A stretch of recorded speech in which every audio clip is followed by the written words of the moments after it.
I was playing Star Citizen until 4 a.m. last night, and let's get into this here. In the Discord, I put this, and I'll read a little bit of it. Maybe I'll just let you guys read in the Discord. What's up, Hugh? How you doing, Dynast? Good to see you guys.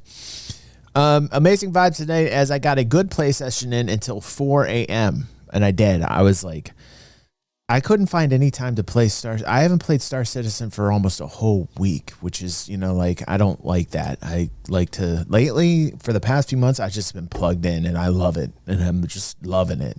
It feels like a reunion, After a hard night's work, I was rewarded with an immersive as fuck sunrise on Bloom, which was awesome, and it took me out of my moment. Right? Like, I got in this grind, and I was getting back to my roots, and I was doing like rock mining, and I wanted to see, they had a couple new minerals and things. I just wanted to see what they look like. And they still don't pay worth anything. They definitely need to raise the rewards. This is something I want to push. I think raising the rewards on rock mining is really important for two reasons. One, I think it's going to help bring people down to planets and moons, get them familiar with the topography and the geography. I also think that, like, it'll be more populated on the surface for people if they want to get up to some shenanigans, right? Because there will be plenty of people mining on the surface. That's always nice. The other thing I think is really important is, like, getting people aware of their surroundings. Just kind of making sure that people understand that when they get in a rhythm, just to kind of look around themselves, be more aware. Because I can't tell you how many videos we watch here, you and I together, where people really aren't paying attention to their surroundings. And you're gonna kind of have to, within the next year or two, start to be a little bit more aware of your surroundings as the game progresses and more players start playing and get used to it. So that's another reason I think these rewards should be increased. Because eventually, it takes a lot of time and effort to do this. So here was the really nice, this was awesome. So here's me standing on Bloom after an entire night. It was like pitch black, and I was mining Baradom or Baradoon. Viva La Dirt League reference. Yeah, you need that situational awareness, right? You got to, because so many people just don't get it yet. They don't understand what this game is. It's a giant sandbox. So many people want to play with the guardrails on, and that's fine. You PvE, have areas for it. We still need NPC reactions. There's so many things in the game that aren't in the game right now. And I see so many people get so upset, not realizing what stage we're at.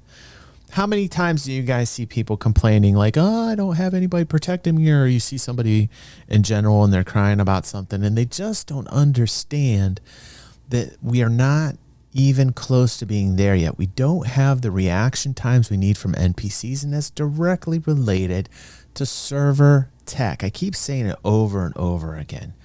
Damon says 910 sex therapists recommend DG360. That is correct. That is correct. Do you have a coupon code for me, Damon? Hefree says, eyes up. I encountered someone outside Grim Hex just casually loading cargo from one broken C1 to another. Yeah, I see that all the time at Grim Hex. Grim Hex is fun, man. Lots of shenanigans right outside the hangar. Got to slip in, slip out of Grim Hex, man. But I've been in Pyro a lot lately. And, man, I've just been having a blast. And, I know there's bugs. Listen, I'm going to tell you right now. Let me just get back to reading this. I want to show you some more of these pictures, because it was like 3, 4 a.m. I was playing for it was like a good 6 or 7 hour play session last night. I played a couple hours today. Then I got taken away from the keyboard a little bit, but it was good stuff, and generally people say, oh, this is boring. But when you like take the time to like equip the ship and to put the rock on there, and to put your gear in there in those little lockers that the Cutlass Black has, right?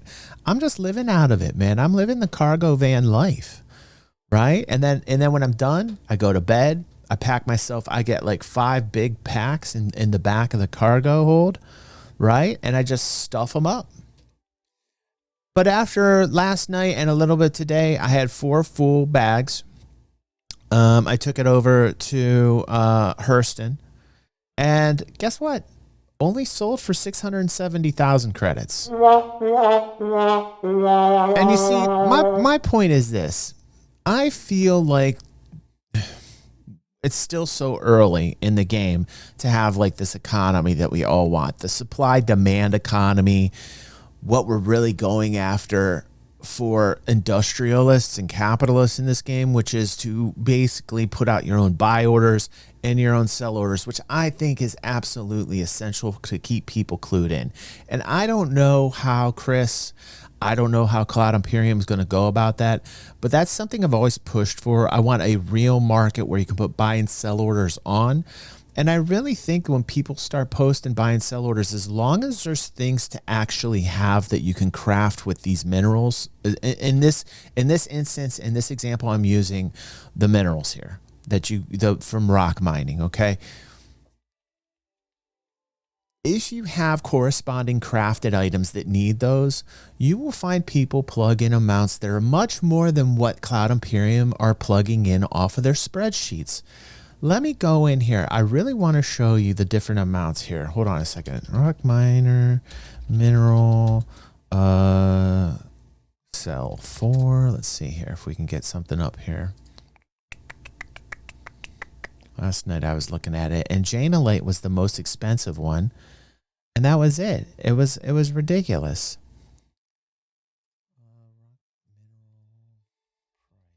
Let's try that. Here we go. So you can see here above, maybe you can't see that well above me, but let me read this and let me tell you why this is bullshit.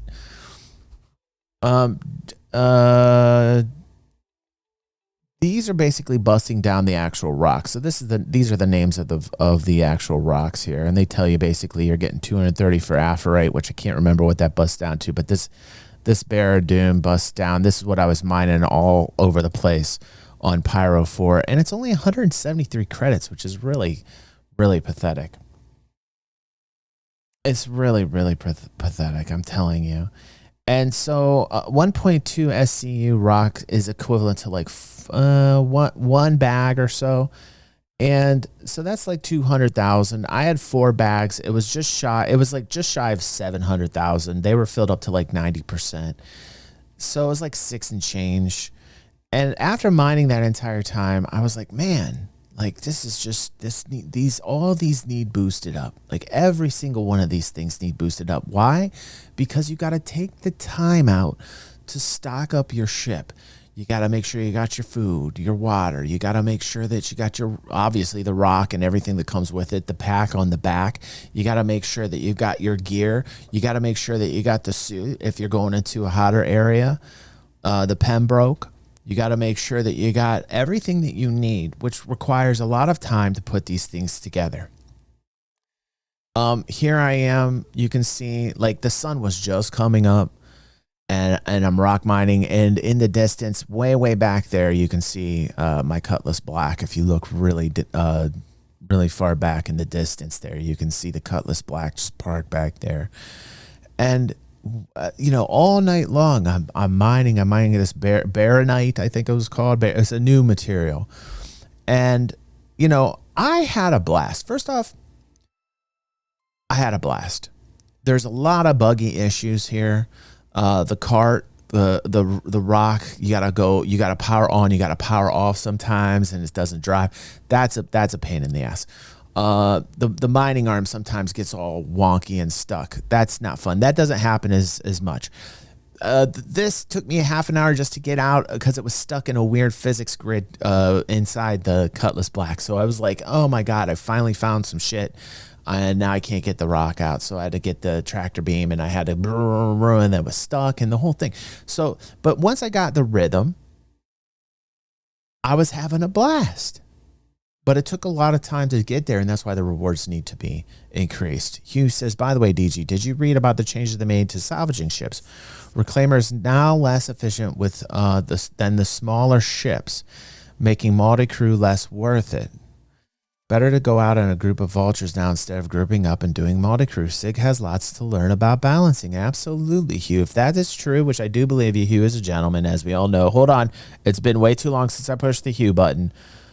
I mean, he's a gentleman, and he needs the button pushed here. Hold on a second. Hugh is an upstanding gentleman. This is why I miss Trufin. Trufin was the reason that salvaging and mining is as cool as it is. And now with him gone, this is what we see, what he was talking about. He said, did you read about the changes they made to salvaging ships? So on the larger reclaimer, they're making salvaging ships that makes it less worth it, which is ridiculous. We need people that are playing the game. I can tell you they don't do this. I can tell you the people that design this, they did it a couple times. They did it for the animations. They did it to see like what works, what didn't work. They plan in the actual minerals that you mine, but they don't continuously do this, and they don't continuously play the game, because if they did, they would jack up the rewards on this right now, because it makes no sense that they don't.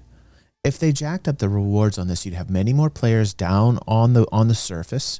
You'd have many more players getting acquainted with the surface, with the topography and the geography. You'd have much more people down there. It would be much more lively. And it wouldn't just be dynamic events like Hathor, and it wouldn't be Stormbreaker that just had people around it. It would be the entire planets and moons. If people got paid to do this, there would be people everywhere. All the surfaces would be filled with people mining, because it would be worth it. And then you would have something that would look much more alive and feel much more alive. Now, player population has been increasing. More and more people are playing it. It's so positive. It's great to see. On the macro, I'm looking at this thing, I'm saying, wow, great.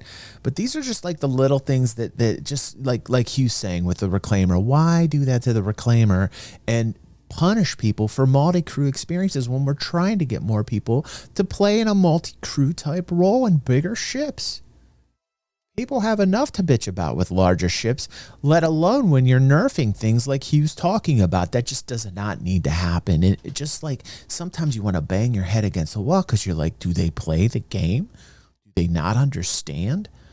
I mean, put a 1 in the chat if you agree with me. Put a 2 if you think I'm just ranting and raving right now. I think I'm being pretty fair about this. I think that really what needs to happen is that they need to, this is such an easy fix. Thank you. Okay. I thought for a moment maybe I was like ranting or raving. Thanks, Cry. Thanks, Sav, Hugh, and Cube, man. Like, I thought maybe I'm just ranting and raving, but like, it just seems like the easiest fix in the world to raise, while we're waiting for an economy, while we're waiting for industrialists and capitalism and supply demand mechanics that's not in the game yet. How about just jacking up the prices on these things to make the planets and the moons more vibrant with people doing this? And then you come down and yeah, like it might be a little bit like, but the reward is worth it. Right? Like, imagine like people coming down, and then you got like a pirate issue, and now you need people coming in that you need friends to help you with security. This is what the game was built on. This is how we talked about this at the very beginning of this project. Theory crafting, we talked about this. We said, hey, the things that make this game dynamic and a sandbox are when people start to get together because out of necessity, because they have to, that they get in their reclaimers and that they actually salvage together because it pays huge, because the payout is worth it. And at a stage we're at now where they can just make the price whatever they want it, why in the hell don't they do that? It doesn't make any sense that they don't do that, because it would inspire people to have multi-crew. It would be a necessity. People would have to go out there and they would have to salvage and they would make money, and then people would come in and try to gank it, and then they would have to have security. So therefore you have to have the value reflective of the amount of time and effort that gamers are putting in to these different game mechanics. You just have to raise rewards all over the board to make it worth it. It is really, it's really, to me, mind-boggling. It really is. Stunner says because they need to sell the Meteor. We're gonna watch that tonight. And yeah, at times it does feel like that they only care about the ship sales. You're right, Stunner. I'm not trying to be negative, because at the end of the day, what I want to say is this, and this is something that I really want to push through here, is I had a great time doing this. And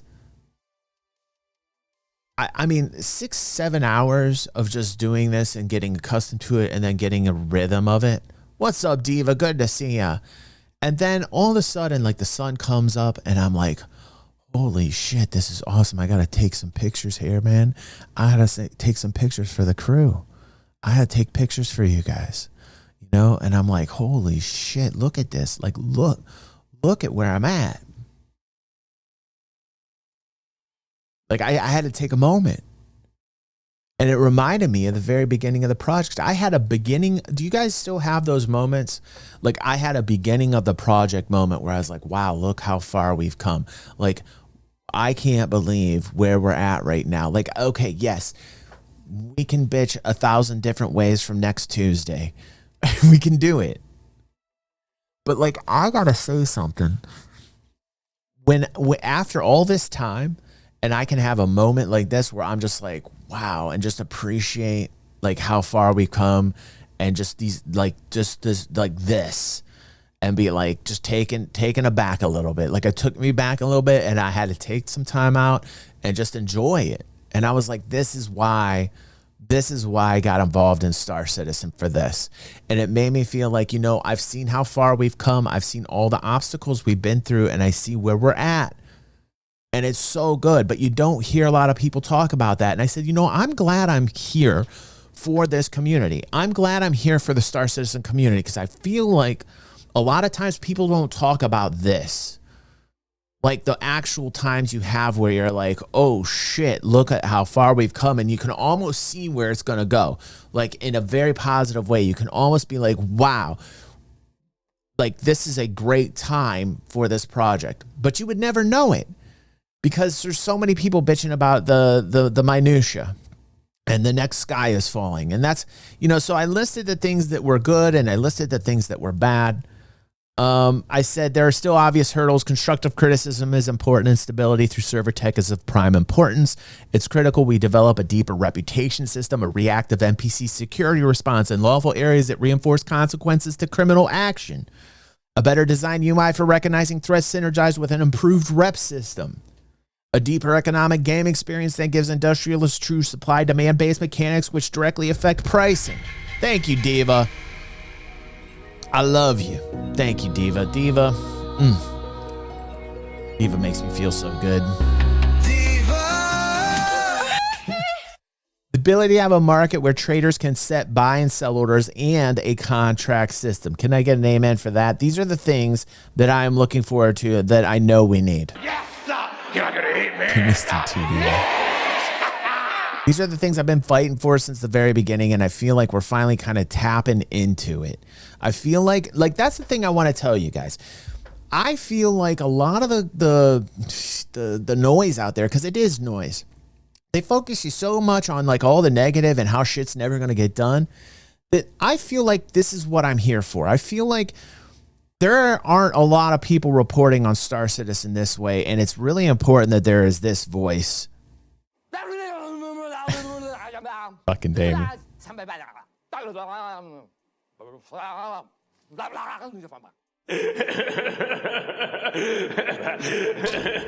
Oh, Damon always put me on my place the well-timed. That's the voice you need.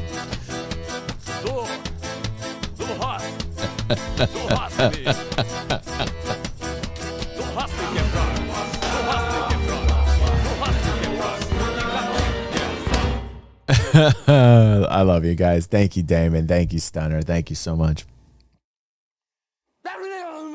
Thank you, Mad Style. Thank you.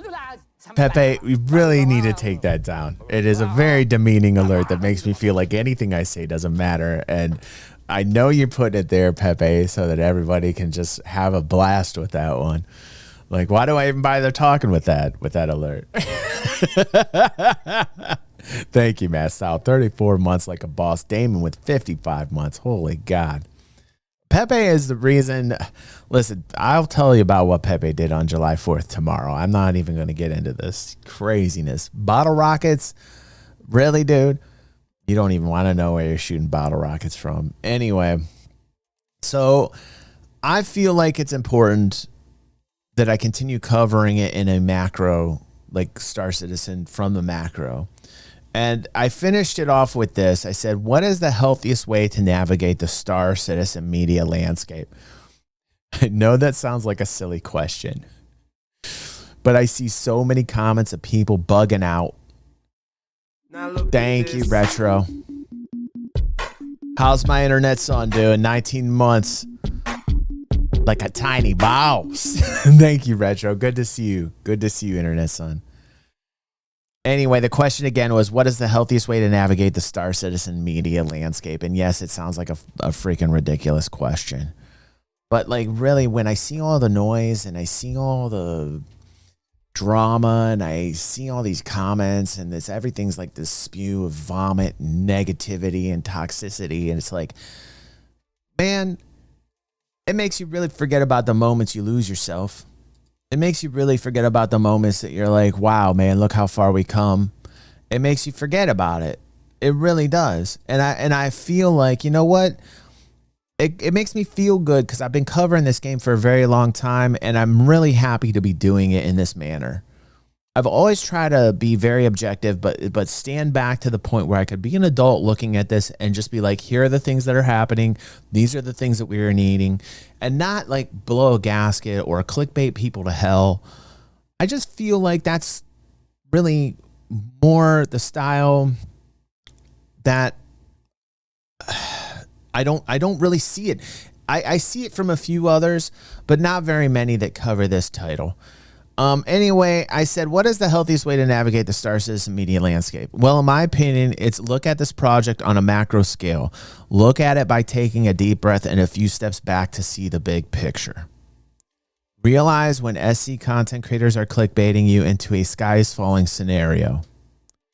If you see that their intent is to monetize you by giving you the next doom bait approach, unsubscribe from them. I sincerely mean that, because they are literally taking advantage of you, and they're bitching about Cloud Imperium, and they're bitching about the ship pipeline, and how they're all about the money, and how they're all about the bullshit, you know, all the shit that they're trying to tell you, and they're guilty of it.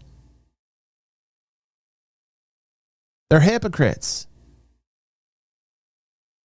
And I think a lot of my audience understands that, and that's why my audience is my audience, because they see it and they're like, I don't like this. It's like, man, I want to play a game and have fun and have a good time, and like, I want this to be successful. And you're going to some guy's channel and he's obviously clickbaiting or giving you the next sky is falling scenario. I see it so often. So unsubscribe from them. Because like you're just supporting like a noise that should not be there.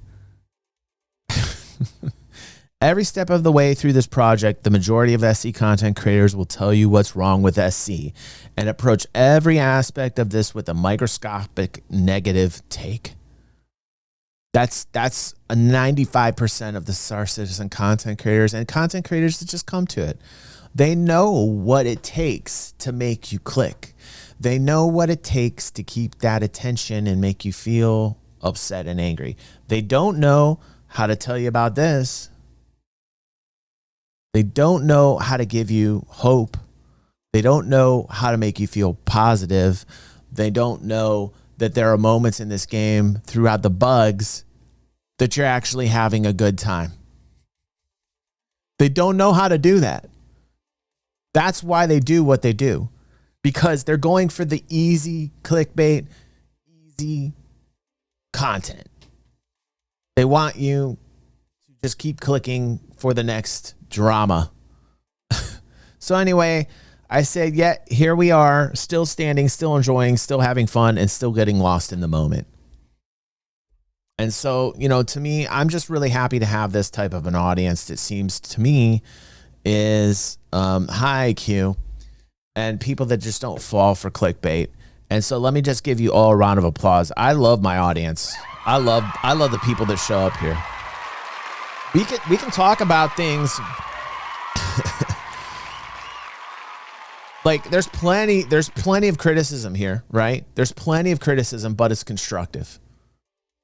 I'm not like, oh my God, everything's terrible. We're all gonna die. It's never gonna happen. Blah, blah, blah. Like, you know, like, but I am giving constructive criticism and telling you where the hurdles are, where the obstacles are, in a way that isn't sensationalizing it. I'm not sensationalizing it. Why would I want to sensationalize it? I would never be a sellout. I wouldn't do that shit. Damon says, DG, I played SC and all the NPCs were squatting except the security guys who were standing in the middle of the shopping center. Drawn. Yeah, it's horrible. Absolutely horrible. You're right. Damon, you're right, dude. And yet, I was out mining and I didn't have to worry about NPCs all night because I wasn't around them. Are NPCs important to the game? Yes. Are NPCs like, do you need the NPC response? Yes. And Damon, if you're listening, when I started this out, I said you absolutely, that is one of the things right here, dude. Look, a reactive NPC security response in lawful areas that reinforce consequences to criminal action. Do you see what I'm saying there, Damon? I'm agreeing with you, bro. You see how I'm saying it, though? I'm not saying it like it's never going to happen, but that's how you hear it so many times. And you're just saying, you know what? These guys are right. Fuck it. They'll never do it. And then you give up. And then when you give up, it makes you forget about this, dude. Because you know what? This takes more effort.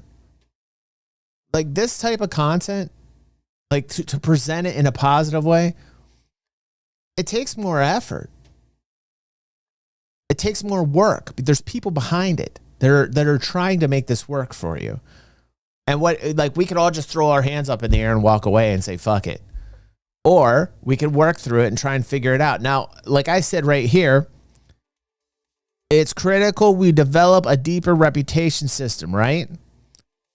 Other things that need to change, obviously, NPCs, the reaction times of them are directly related to server tech. I will say it over and over again.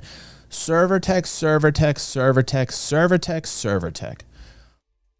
You're going to have NPCs squatting. You're going to have NPC security guys standing in the middle of the shopping centers with their guns drawn. You're going to have NPCs running away and doing stupid, asinine poop.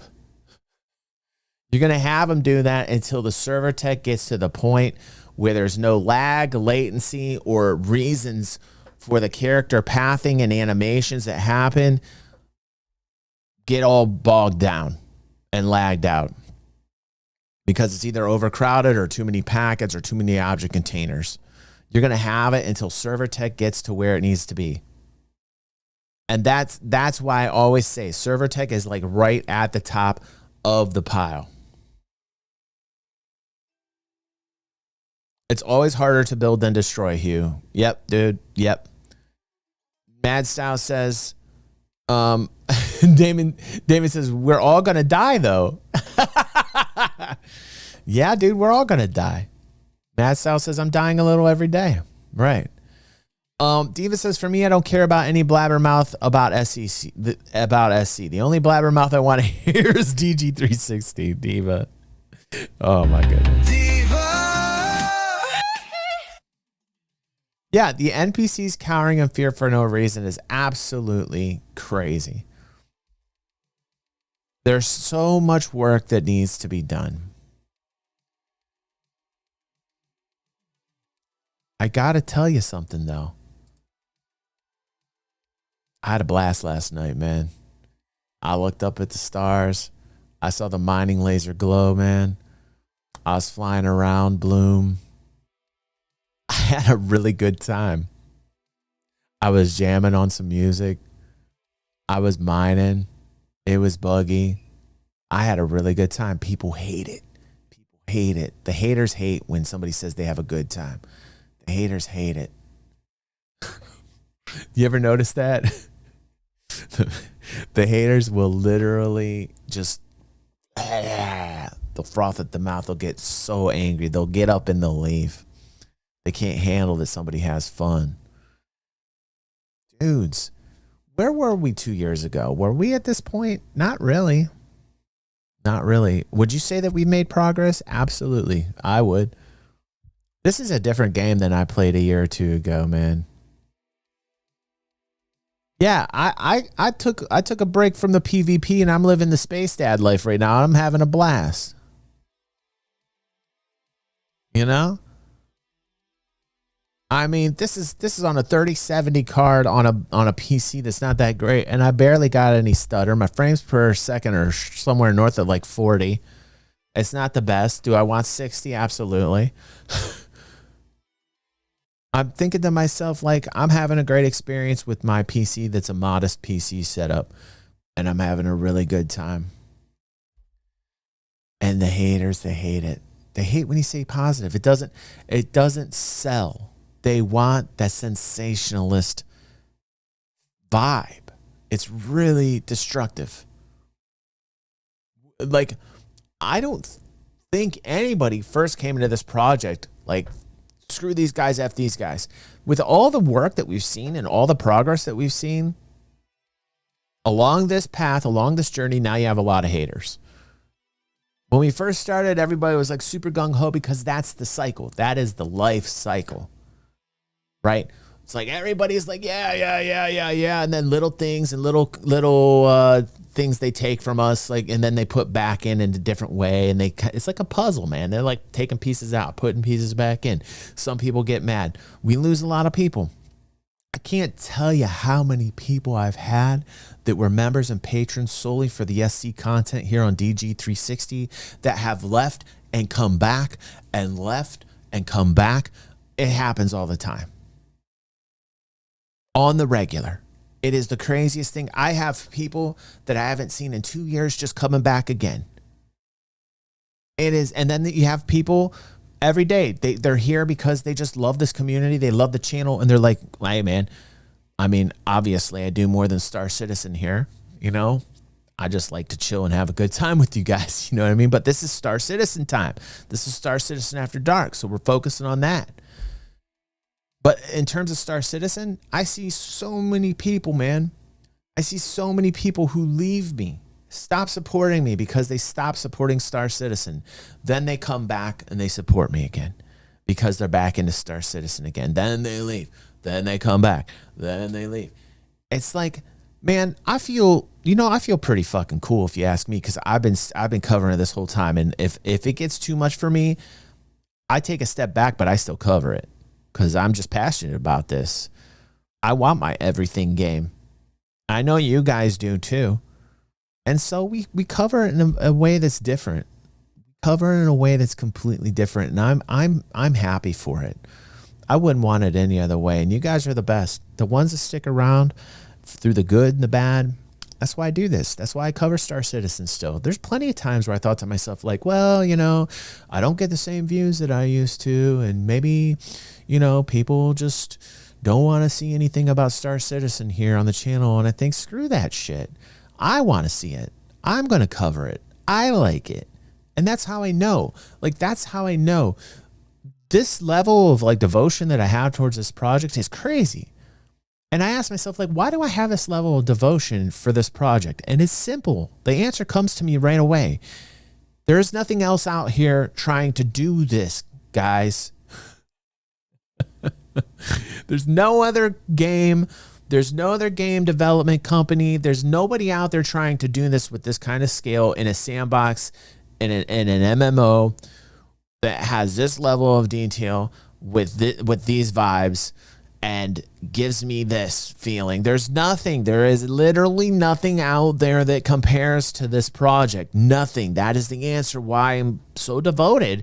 And I keep, if there was something else out there that did it, we've covered all the other comparisons out there, and they were pale in comparison.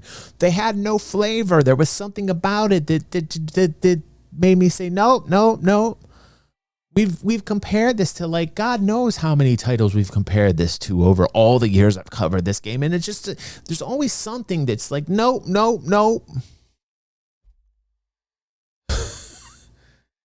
So anyway, I just got to say, man, like, it is so cool being in this project this long, over 10 years. And then to have a moment like this. And I was like, man, I'm taking some pictures, man. I'm going to take some pictures, man. And it felt great. And I felt like, yes, good. We're coming along, man. We're coming along. And nobody is telling you that. Nobody's telling you that. They're not here having fun, trying to be positive. It just drives me crazy. Like the crazy amount of negativity and toxicity simply to monetize people. It's sick. It is sick, man. It's worse than it's ever been. And I think the reason why I'm more vocal about it now than I've ever been is because I just see so much of it.